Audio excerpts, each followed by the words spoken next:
दोस्तों आज हम डिफरेंसेस देखेंगे एक पुअर माइंडसेट और रिच माइंडसेट के बीच में। इसके लिए मैंने 3 बुक्स का सहारा लिया है, rich dad poor dad, 7 habits of highly effective people और द ई मिथ रिविजिटेड। दोस्तों सबसे पहला डिफरेंस एक पुअर माइंडसेट और एक रिच माइंडसेट वाले लोगों में ये है कि रिच माइंडसेट वाले लोग सबसे पहले अपने लिए एसेट्स बनाते हैं जो उनको हर महीने पैसे ला के दें और उसके बाद सारी कंफर्ट की चीजें खरीदते हैं। लेकिन गरीब माइंडसेट वाले लोग दिखावे के लिए, शो के लिए सारी यूजलेस चीजें खरीद लेते हैं और उसके बाद उनके पास पैसे ही नहीं बचते कहीं अच्छी जगह इन्वेस्ट करने के लिए और वो पूरी जिंदगी गरीब ही रह जाते हैं। इसका मैं एक रियल लाइफ एग्जाम्पल देना चाहता हूँ। कॉलेज टाइम में मैं एक कॉलोनी में रहता था जहाँ पर 6 या 7 घर थे। वो सारे के सारे बहुत ही अच्छे तरीके से डिजाइन करे गए थे, काफी खूबसूरत। उन सब घरों में से सिर्फ एक घर इनकम्प्लीट था और वो एक बिजनेसमैन का था। बाकी सारे घर डॉक्टर्स, इंजीनियर्स और प्रोफेसर के थे। जहाँ पे मैं रहता था वहाँ पे सिर्फ अंकल और आंटी थे और वो दोनों प्राइवेट यूनिवर्सिटी से रिटायर्ड थे एज अ प्रोफेसर और इसीलिए उन्हें कोई पेंशन भी नहीं मिलती थी। जब मैं पहली बार उनके घर गया था तो मुझे लगा था वो बहुत ज्यादा रिच हैं। उनकी कार से लेके इंटीरियर डिजाइनिंग, फर्नीचर, हर चीज परफेक्ट थी। मैं उनके फर्स्ट फ्लोर में एक रूम में रहता था। मैंने बहुत बार नोटिस किया कि अंकल और आंटी की बहस होती थी पैसों के रिगार्डिंग। कोई भी एक्सेस खर्चा उनके बीच में टेंशन क्रिएट कर देता था। एक बार मैं अंकल के साथ उनकी बालकनी में बैठा हुआ था तो मैंने उनसे कहा कि आपके साथ वाले पड़ोसी ने शायद अपना घर कंप्लीट नहीं किया। तो इस पर उन्होंने कहा, हाँ बहुत कंजूस है, कार भी नॉर्मल सी रखी है, एक ही फ्लोर बनाया है, इनकी वजह से हमारी कॉलोनी अच्छी भी नहीं लगती, पता नहीं पैसे खर्चते ही नहीं।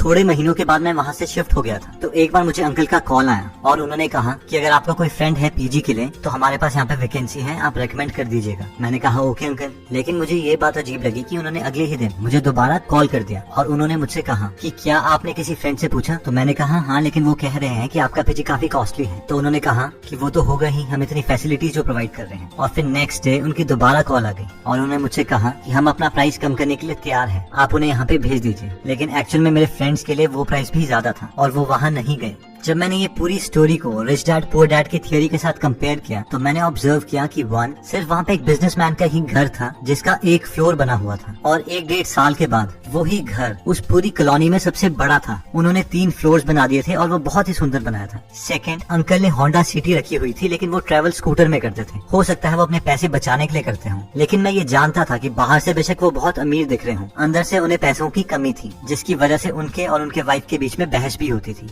और दोस्तों पुअर मेंटालिटी वाले लोग ऐसी ही गलतियां करते हैं। सैलरी 15,000 होगी लेकिन आईफोन 50,000 का ले लेंगे। जितनी रिक्वायरमेंट है उससे बहुत बड़ी गाड़ी लोन पे ले लेंगे। 10-10 हजार की जीन्स ले लेंगे, शूज ले लेंगे। लेकिन अमीर मेंटालिटी वाले लोग इस चीज को एक्चुअल में कैलकुलेट करते हैं कि कोई भी प्रोडक्ट उन्हें कितनी वैल्यू प्रोवाइड कर सकता है और तभी उसके लिए पे करते हैं। नेक्स्ट पॉइंट कहता है कि अमीर मेंटालिटी वाले लोग सबसे पहले खुद को पे करते हैं, उसके बाद किसी और को। आप में से बहुत सारे लोगों ने रिच डैड पुअर डैड पढ़ी होगी, लेकिन बहुत कम लोग रॉबर्ट और उनकी वाइफ किम कियोसाकी की एक्चुअल स्टोरी जानते हैं। इन दोनों की शादी से पहले रॉबर्ट बहुत ज्यादा उधार पर थे। ये दोनों चाहते थे कि अपनी लाइफ को इम्प्रूव करें, लेकिन इनकी मंथली सैलरी से ज्यादा इनकी मंथली लोन इंस्टॉलमेंट्स थी जो इन्हें देनी पड़ती थी। लेकिन रॉबर्ट को अपने रिच डैड के सारे प्रिंसिपल्स याद थे जिन्होंने कहा था कि अपने आप को सबसे पहले पे करो। इसीलिए रॉबर्ट कहते हैं कि हम अपनी सैलरी का 20% हमेशा सेव करते थे। फिर चाहे उधार वाले लोगों से जितना मर्जी प्रेशर क्यों ना आ रहा हो, उस प्रेशर को हम एज ए मोटिवेशन यूटिलाइज करते थे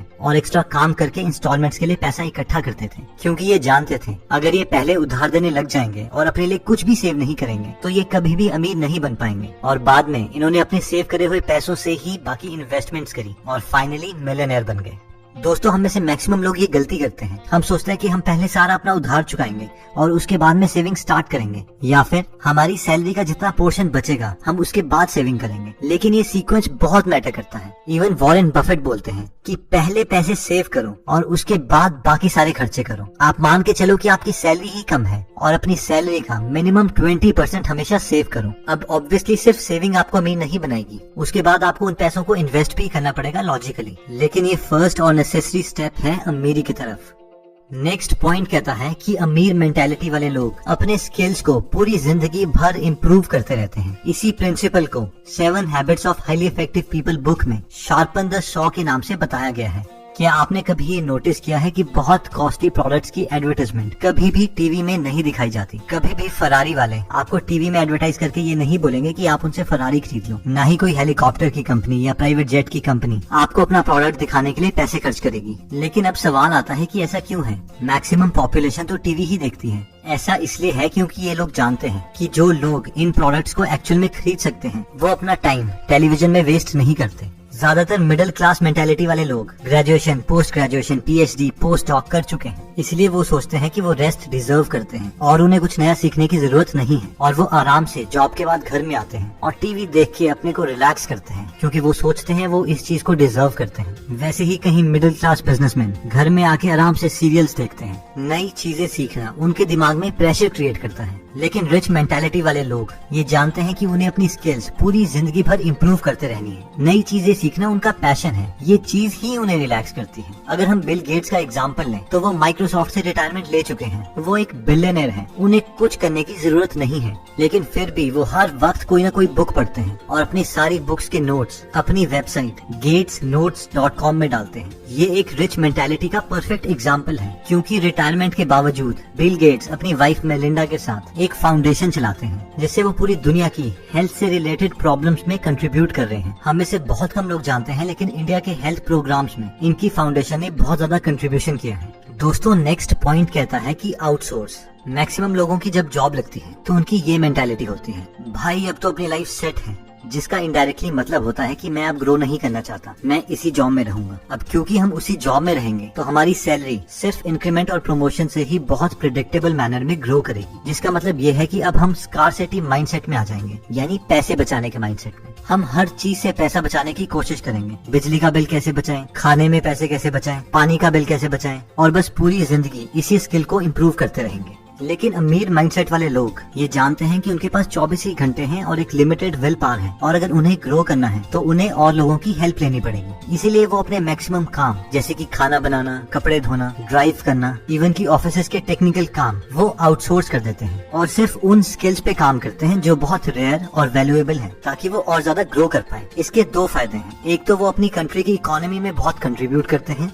दूसरा इस प्रोसेस में बहुत सारे लोगों को जॉब दे देते हैं। लेकिन एक पुअर मेंटालिटी वाले लोग इन लोगों को देख के बहुत चिढ़ते हैं, यार ये तो बहुत स्टाइल मारते हैं, बिना नौकरों के तो ये काम नहीं करते। लेकिन रिच मेंटालिटी वाले लोगों के दिमाग में कुछ और ही चल रहा होता है। उनका मेन मकसद स्टाइल मारना नहीं, बल्कि अपने टाइम को बचाना होता है, जिसे गलत इंटरप्रेट किया जाता है। अब दोस्तों, इसका मतलब ये भी नहीं है कि आप सारे काम को आउटसोर्स कर दो और बाद में घर में बैठ के दोबारा से टीवी ही देखो। इसका मतलब सिर्फ ये है कि अगर आप ग्रो कर रहे हो और अगर आपको और लोगों की हेल्प चाहिए तो आप अपनी ग्रोथ को रोकोगे नहीं और हिचकिचाओगे नहीं, और इसीलिए कामों को आउटसोर्स कर दोगे। दोस्तों, नेक्स्ट पॉइंट कहता है कि think win win. Human psychology को समझने के लिए रिसर्चर्स ने एक एक्सपेरिमेंट किया। उन्होंने दो लोग जो एक दूसरे को नहीं जानते थे, उन्हें एक कमरे में बिठाया और टेबल पर $100 रख दिए।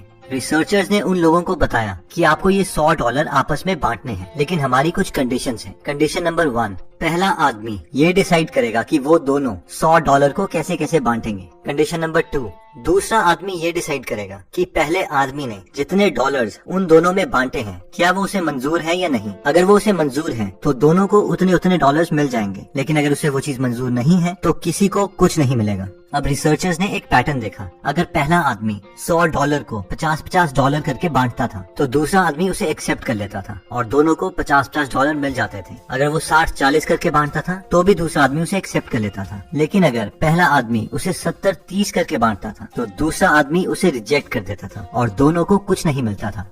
यानी ह्यूमन इमोशंस का टिपिंग पॉइंट 70-30 था। रिसर्चर्स ने ये एक्सपेरिमेंट बहुत लोगों में रिपीट किया, लेकिन ये नंबर 70-30 के आसपास ही आ रहा था। उसके बाद उन्हें लगा शायद $100 डेवलप्ड कंट्रीज के लिए कम है, इसलिए वो डेवलपिंग कंट्रीज गए और उन्हें भी सेम ही ऑफर दिया, लेकिन उसके बावजूद रिजल्ट्स सेम रहे। अगर आप दूसरे आदमी होते तो आपका भी यही डिसीजन होता कि पहले आदमी ने अपने को 70 क्यों दिए और मुझे सिर्फ $30, इसलिए मैं भी उसे 70 क्यों लेने दूं। और शायद आप इमोशनली ठीक भी होते, लेकिन अगर हम इसे लॉजिकली देखें तो आपको वैसे भी कुछ नहीं मिल रहा था। आपको सिर्फ हाँ बोलनी थी और आपको वो डॉलर्स मिल जाते। लेकिन मैक्सिमम लोग इस डील को ना ही बोलते हैं, और ये पुअर माइंडसेट वाले लोगों की साइकोलॉजी है, जहाँ पे जेलसी, चिढ़, कॉम्पिटिशन जैसे इमोशंस है। लेकिन एक रिच माइंडसेट वाले लोग हमेशा अपना दिमाग यूज करके कोई ना कोई ऐसा मेथड निकाल देते हैं जिससे दोनों का फायदा हो सके। वो विन विन में बिलीव करते हैं। विन लूज या लूज लूज वाली डील्स वो नहीं करते। इवन विन विन सिचुएशन में अगर उन्हें कम परसेंटेज भी मिल रही हो, फिर भी वो उस डील को कर लेंगे, क्योंकि वो जानते हैं कि वो हजारों ऐसी अपॉर्चुनिटीज और क्रिएट कर देंगे और अपने लिए और बाकियों के लिए भी एक अच्छा प्रॉफिट कमा देंगे। तो दोस्तों, इस वीडियो में हमने 5 पॉइंट्स कवर करे। सबसे पहला था फर्स्ट एसेट्स देन कंफर्ट। सबसे पहले ऐसे सोर्सेज क्रिएट करें जिससे आपको पैसे आए और उसके बाद ही कंफर्टेबल और शो वाली चीजें खरीदें। सेकंड, पे योरसेल्फ फर्स्ट। सबसे पहले खुद को पे करें। हमेशा कोशिश कीजिए कि अपनी इनकम का एटलीस्ट 20% पहले सेव करें, चाहे आप पे जितना मर्जी प्रेशर आ रहा हो। ये मान के चलें कि आपकी सैलरी ही कम है और बाद में उस 20% का कुछ परसेंटेज इन्वेस्ट करना सीखें। थर्ड हमने किया था आउटसोर्स। अगर आप अपने को इम्प्रूव कर रहे हैं और आपको टाइम की जरूरत है तो आप अपने काम आउटसोर्स कर सकते हैं। इन चीजों में कंजूसी ना दिखाएं।